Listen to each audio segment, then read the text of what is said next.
Dan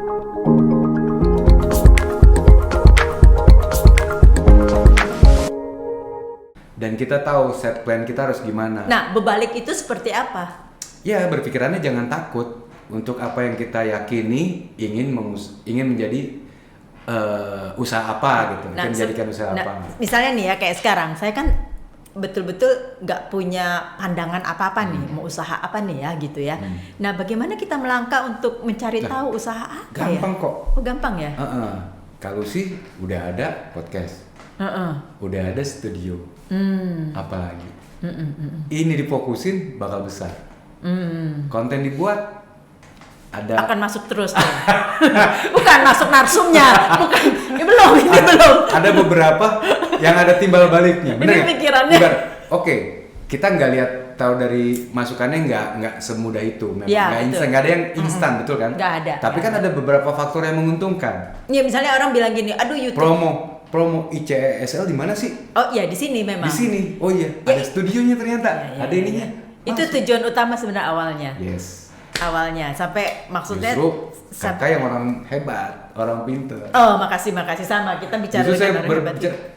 Saya begitu datang ke sini, oh ini tadi dipresentasikan sama Katina.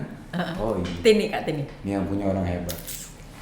Oh, karena dengan satu produk bisa menguasai semuanya, itu orang hebat namanya. Kalau saya belum apa-apa. Saya berpikir dengan hal yang berbeda. Kalau seorang konglomerat itu hanya satu titik, visioner itu satu titik, bisa menguntungkan semuanya. Ya karena kita itu kalau sih orang hebat buat karena kita memang nggak bisa diversifikasi kemana-mana karena dapat satu aja susah. Itu. Dan satu ini pun untuk dijaga juga susah kan. Boleh Silakan kita minum santai aja. Santai aja kok. Gitu Kak, jadi justru saya begitu datang sampai sini ICSL ini saya lihat di sini, saya nggak nanya, saya lihat sini studionya, terus dikenalin Katina, masuk ke dalam oh ya udah, memang benar. Impresinya apa setelah melihat ini? Bagus, memang ini sejalannya kok. Ya memang sih nomor satu saya membuat podcast ini yang akan konsisten dan bertanggung jawab ya kan dan sustain dan seterusnya itu ya saya nggak bisa mengharapkan orang lain selain diri saya sendiri. Itu satu. Yang kedua ini juga membuat saya berkomunikasi dengan baik jadinya gitu. Ketiga bernetworking tentunya ya kan ya terima kasih ada produser RRI yang mau memproduserin saya itu kan sesuatu banget. Jadi saya bilang ada sesuatu yang saya tanya apa sebenarnya yang dicari karena aku ngejar terus saya pokoknya mau jadi produsernya Bulusi jadi saya bilang ini I'm nobody bukan siapa-siapa gitu ini sebenarnya podcast cuma untuk mempromosikan tempat ini namanya juga orang jualan ya bahwa rezeki nggak ada yang tahu hoki datangnya kita nggak ada yang tahu kita nggak ada tapi gitu kan tetap berusaha kan betul selagi gitu. Air bisa mengalir cari muara atau sampai di lautan seperti itu rezeki kita. Nah ini pertanyaan, saya kan fokus di satu nih, jadi bisa tahu oke kalau ini mentok ke sini, tapi kan fokus di satu. Nah dirimu kan fokusnya banyak nih, gitu. Berarti apakah banyak channeling itu lebih opportunity kesempatan lebih besar atau malah lebih kayak kecapean nggak ya? Sebenarnya sih kalau dipikir-pikir, jadi nggak fokus gitu. Kalau capek dibilang capek fun. Ya pastilah ya. Justru saya dengan apa ya? Dengan keinginan dan saya tadi bilang kalau ada kemauan secapek apapun itu tidak dirasakan karena kita niat. Saya niat ke ICSL nih, saya dari ujung gitu. Dari mana sih?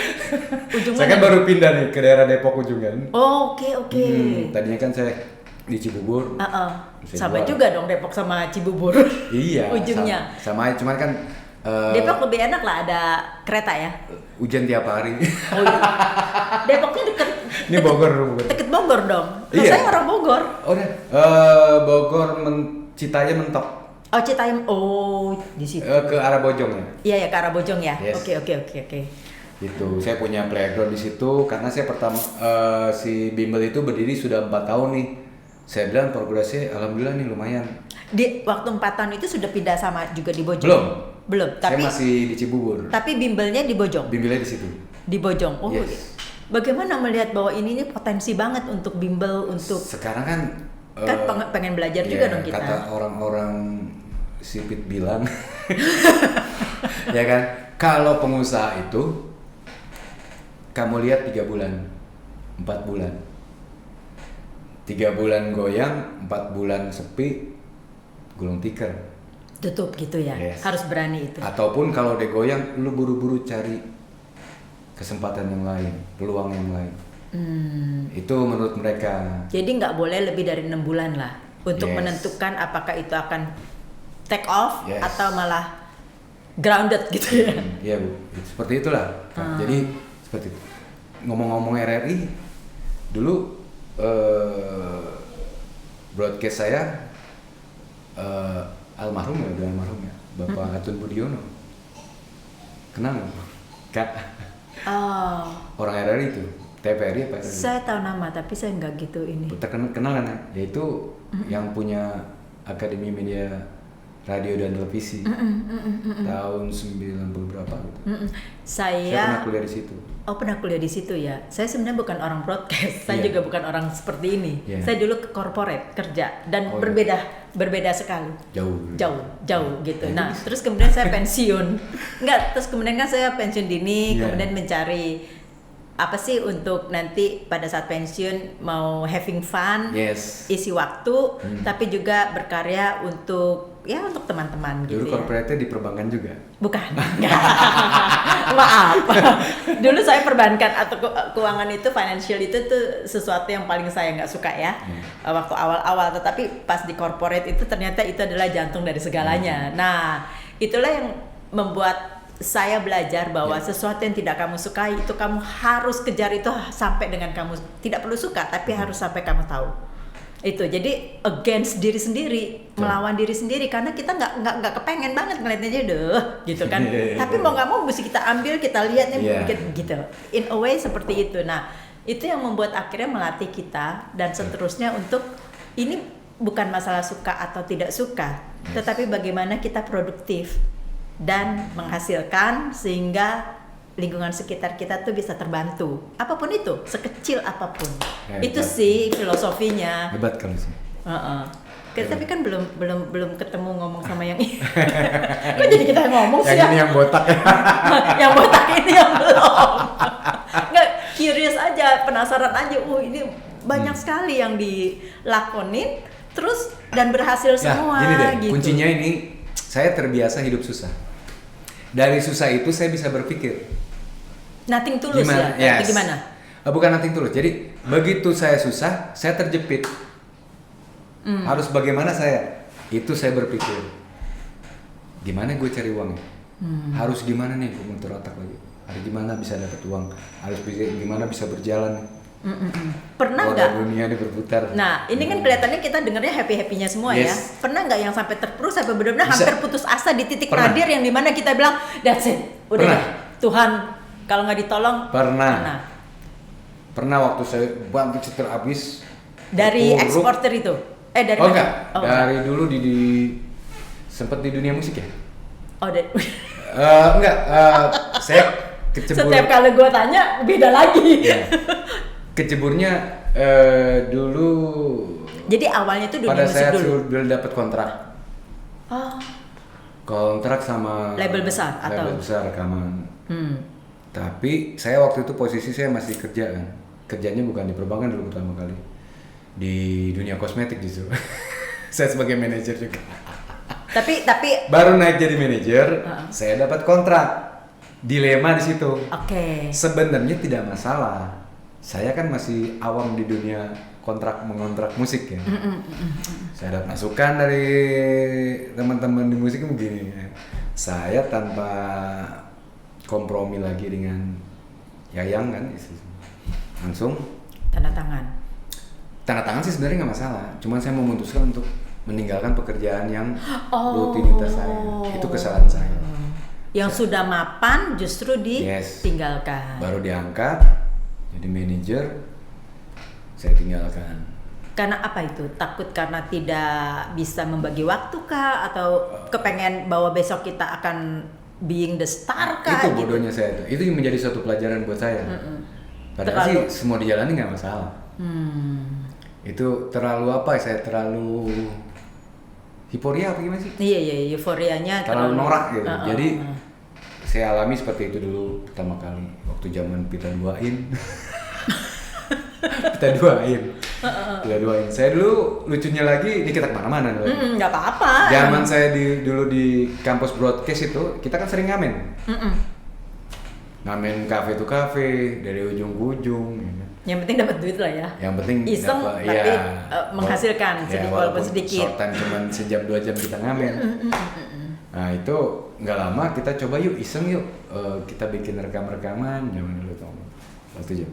Kita belilah, saya jual bass saya tuh. Dulu saya punya bass, saya jual. Jadi pemain bass juga dong? Enggak, cuma naruh buat rental doang. Terus dari teman ke teman main dance mau ngumpulin, belilah Pita duain. Second. Wow. Bekas itu udah ada artis. Second isi 5, cuman bisa 5 lagu.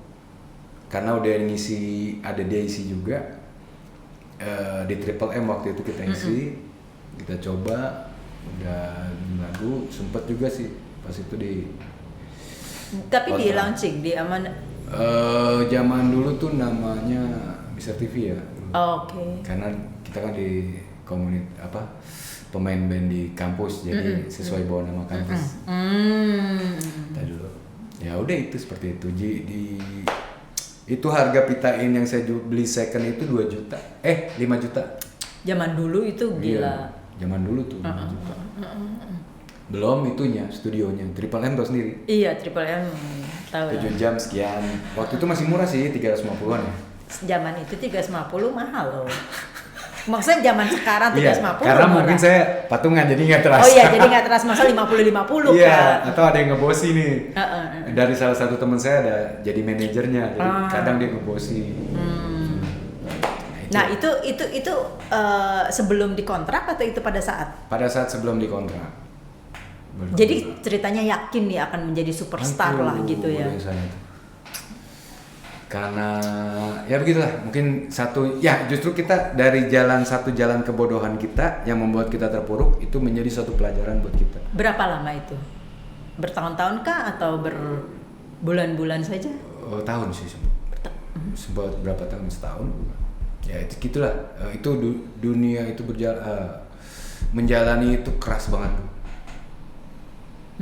Beberapa bulan, 6 bulan berjalan kayaknya keras banget. Sampai saya nangis. Saya pengen gimana nih, saya kenapa seperti ini? Menyesal ya? Iya, bodohnya saya begini. Saya berdoa lah ya kan. 6 bulan berjalan, tahu-tahu ada yang dari pihak apa ya? Saya kan sambil ngajar vokal juga. Adalah yang minta anaknya diajarin, suka sama saya, ini sampai ngebosi lah. Ya. Semua saya kos-kosan saya dibayarin. Itu waktu itu belum menikah ya? Sudah juga sih. Sudah juga. Tapi istri bekerja. Sempat kerja dulu, cuma pada saat itu terpuruk, dua-duanya nggak kerja. Oh itu pantesan, itu yang paling pada saat dia percaya trust sama saya udah enak, mapan, sayanya. Tapi waktu tidak kompromi. Waktu mengambil keputusan bahwa melepaskan yang sudah mapan. Itu bodohnya saya tuh. Itu bagaimana ya? Itu kebodohan. Saya nggak tahu. Saya jadi lebih mendengarkan orang lain. Jangan-jangan karena kesombongan akan menjadi superstar. Yes, mungkin itu. Diakuin iya. Norak gitu. Itu yang maksudnya norak itu ya. Norak itu.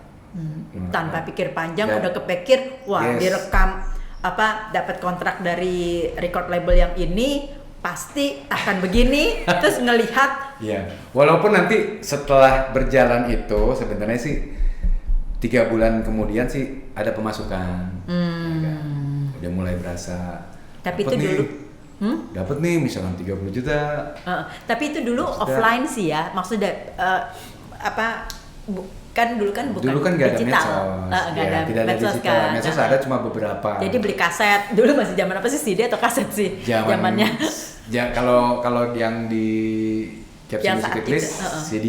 CD udah CD mulai ya. CD. Kalau dulu sebelum itu pita. Saya pernah juga tuh waktu zamannya masih di anak-anak kampus lah. Saya masih single lah. Dulu direct vokalnya tuh Mas Rian Kyoto. So, ketemu kan di acara aksi.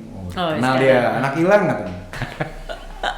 Ya udah, terus begitu sempat saya diajak dari band itu, saya ditarik sama Mas Rian, dikenalin sama produser Jakarta, Singapura, Malaysia untuk penjualan kaset zaman dulu pita ya. Iya. Kenalin dan saya nggak minta bayaran spesial pun. Mas Nyonyo waktu itu, Studio 15. Oh oke. Produsernya kan Mas Nyonyo. Ya, saya merasakan itu keringetan ngucur. Karena zaman dulu kan seperti di sini, vokal sendiri. Iya. Dulu waktu kalau nggak salah operatornya Mas Bambang, kakaknya Dian Piscesa. Wah dulu zamannya para senior, wah rame di situ. Saya begitu nyampe take vokal, lagunya judulnya It's You ya. Bukannya promosi sih, udah lama nggak apa-apa ya. Nggak apa-apa. Dia genrenya seperti Peter Cetera. That make my life complete, oh it's you. Saya duet sama namanya Maya. Tapi saya nggak dikasih tahu penyanyi siapa Maya, suaranya aja. Nggak kenal. Katanya Maya. Nggak dikenalin, nggak tahu Maya siapa. Saya duet untuk Jakarta, Singapura, Malaysia. Jangan-jangan Maya yang itu. Dia nggak tahu. Nggak tahu. Saya nggak mau berasumsi yang jelek, takutnya. Bukan. Nanti malah saya disomasi. Oh iya, benar. Ya, namanya Maya, terus saya duet, begitu duet pada saat saya tag, saya dikasih kaset yang pitanya itu dari nada biasa tiba-tiba berubah jadi nada tinggi. Seru banget, saya keringetan. Udah gitu datang tuh para produser dari mana nggak tahu, nongol semua di kaca bening, saya keringet dingin. Waduh. Ngalamin tuh ya. Ngalamin. Wow, saya cuma dibayar bakso doang sama nasi padang. Ngalamin saya, karena itu saya botol. Justru itu saya berterima kasih, karena apa, dengan itu pengalaman saya jadi ada.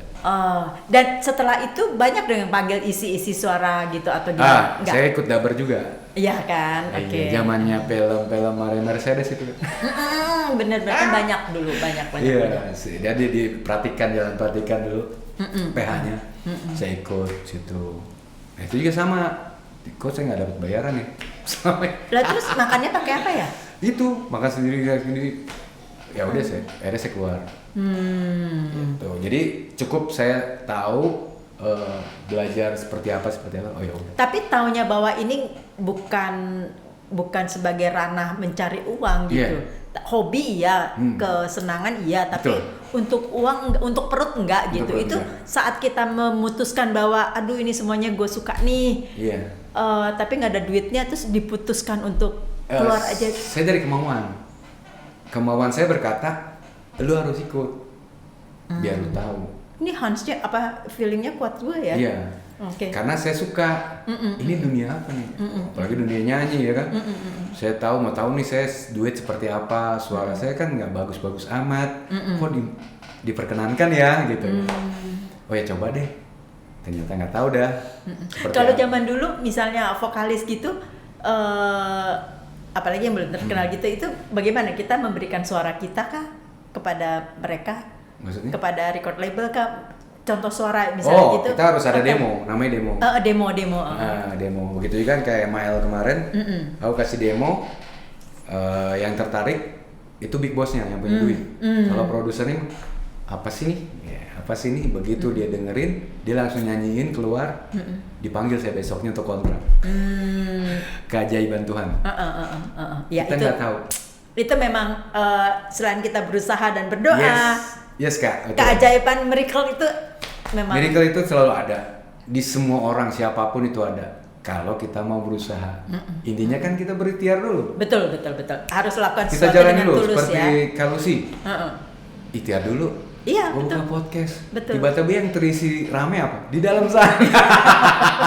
Itu- Artis-artis senior semua ini ikut kayaknya main. kita dibukain ya. Iya. Tapi emang iya bener. Kita nggak tahu, nasib nggak ada yang tahu, hoki nggak ada yang Padahal tahu. kan orang juga melihat Semua orang seperti itu. nggak kenal saya kan Iya. sebenarnya. Yang dikenal kan narsum-narsumnya. Yang melihat podcast itu gini loh. Iya. Saya tidak pernah mempromosikan podcast saya. Betul. Itu satu. Kedua, naikin ke YouTube ya udah, mereka Betul. dia yang edit. Saya cuma bilang di koridor yang benar Iya. aja. Terus gimana untuk penyebutan? Oh, doesn't matter, nggak masalah. Itu mau promosi kah dia, mau apakah terserah aja. Who knows? Nggak ada yang tahu. Kita nggak ada yang tahu. Betul. Saya bilang jangan di limit. Jadi silakan Betul. aja mau jemput nama siapapun. Saya bilang Yes. gitu. Nah, setelah itu udah dia cuma kasih lihat preview. Saya cuma lihat aja goyang-goyang nggak atau apa. Cuma berapa, paling 1-2 menit, preview 1, preview 2, udah tinggal judul. Biasa mereka kewalahan dengan judul. Yes. Nah, nanti saya yang bantu, oh ini gini, dengerin gini, oh ya deh judulnya ini aja deh. Karena kan mengambil dari pengalaman kan. Jadi judulnya simpel-simpel aja yang kayak Iya. rada-rada nggak kepengen gitu. Iya. Tapi amazingnya itu adalah narsumnya yang akan membawa itu, ya podcast dikasih ke koleganya, ke networkingnya segala macem. Jadi kita hanya menaikkan di IG-nya saya aja, itu Yes. pun kalau saya ingat. Tapi lebih banyak sekarang karena tiap minggu kita udah isi, saya udah nggak mempromosikan itu lagi. Yes. Nah, jadi misalnya narsumnya mempromosikan tag ke saya, ya saya repost gitu. Jadi because saya pikir ini kan tidak mempromosikan saya, mempromosikan narsumnya. Jadi silakan aja bawa itu podcast Yes. kemanapun yang kamu pikir mau kamu kasih. Karena ada berapa banyak lah yang Yes. memakai podcast itu sebagai apa ya, portfolionya, promosinya dia. Yeah. Jadi saya pernah waktu pandemi itu beberapa yang isi podcast. Saya tuh sampai kaget, sampai bawa produknya gitu. Saya bilang, terus dia bilang, nggak apa-apa kan kak, nggak apa-apa. Saya bilang, terserah aja. Jadi ntar ada apanya segala macam. Dan itulah yang membangkitkan dia kembali. Iya. Gitu. Jadi saya pikir, oh kalau bisa menjadi berkat, podcast ini menjadi berkat bagi orang banyak, Betul. kenapa tidak? Jadi ya silakan aja gitu loh. Yes. Jadi saya juga berpikiran bahwa podcast ini saya kan intinya mempromosikan bahwa kita punya studio ini tidak hanya musik aja, tetapi bisa menjadi talk show, FGD, podcast. Iya, you just mention bahwa ini semua miracle keajaiban Tuhan Iya. gitu, bahwa Itu udah pasti. Kita kan makhluk Tuhan. Siapa lagi yang ngasih kita keajaiban, keberkahan, mungkin berkat ya kan? Siapa lagi kalau bukan Tuhan? Benar. Selama kita pokoknya tetap berusaha dan berdoa. Yes. Pada Gitu. saat sinetron itu kita hanya seorang pemain di sini. Setelah itu Sementara kita seorang pemain, bener nggak? kayak lagu ya, Iya. Panggung Sandiwara. Komposer. Dia komposer. Jadi gitu apa? Ya, so much go on lah. Saya selalu menjalankan apa aja jalan. Keberhasilan itu kan yang dicari-cari manusia. Kalau tidak berhasil udah biasa. Betul. Keberhasilan itu adalah targetnya kita. Tapi Betul. kalau tidak berhasil ya coba lagi. Yes. Gitu kan. Tapi ada kan yang semestinya gue berhasil nih. Nah, itu nggak boleh. Ambisi jatuhnya. Oke. Ambisi itu nggak ada. Pernah saya dulu ambisi ya kayak gitu jatuh. Ya itulah yang terpuruknya Yes. itu ya. Oh iya bener. Ya kan? Bener. Itu ambisi. Karena Ambisi di itu, sini, yes. itulah makanya ada istilah apa di tangan dilepas, Yes.